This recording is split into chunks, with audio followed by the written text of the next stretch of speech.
जिंदाबाद जिंदाबाद जिंदाबाद जिंदाबाद। জয় বাংলা।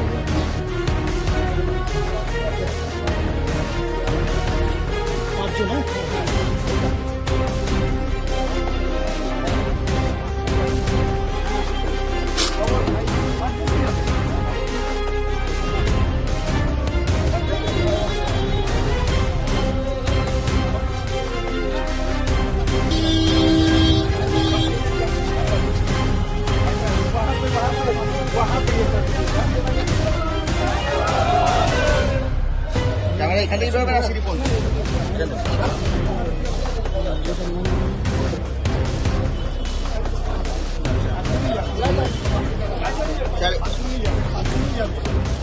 স্যার ইনি বলছে পার্সোনাল আছে।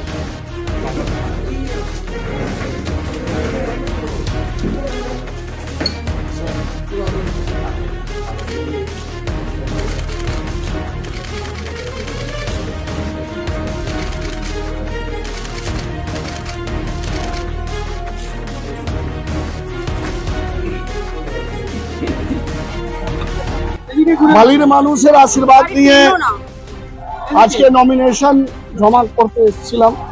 নমিনেশন হয়েছে। আজ থেকে এই কাজটা আমার বেড়ে গেছে বালির প্রতি। দল আমাকে আজ থেকে, নামটা অ্যানাউন্স হয়েছিল আগে, অফিসিয়ালি আজ থেকে আমি এই বাংলার লড়াইয়ে সামিল হলাম এবং বাংলা লড়াই, বাংলার মেয়ে জিতবে এই শপথ নিলাম। বালি জিতবে, বাংলা জিতবে। কিন্তু আপনারা দেখছেন একটা বালির শুধু পার্টি কর্মী না, বালির মানুষ মধ্যে একটা আশা, একটা উৎসাহ আছে যে কৈলাস বালির জন্য অনেক কিছু করবে, বালির শ্রেষ্ঠ বিধানসভা হবে। এই আশা নিয়ে আমরা মানুষের পাশে যাচ্ছি এবং মানুষ দুহাত তুলে আশীর্বাদ দিচ্ছেন। নিশ্চিতভাবে লড়াইটা মানুষ দুহাত তুলে আশীর্বাদ দিচ্ছেন, দেবেন। কিন্তু ইলেকশন কমিশনের যারা দায়িত্বে আছেন, যারা পুলিশের দায়িত্বে আছেন, যারা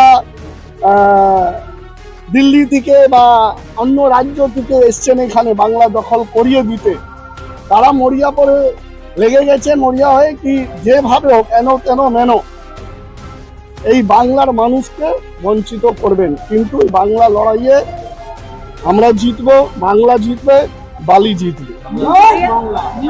এইটাই তো বাংলা দখল করার, এইটাই তো প্রচেষ্টা।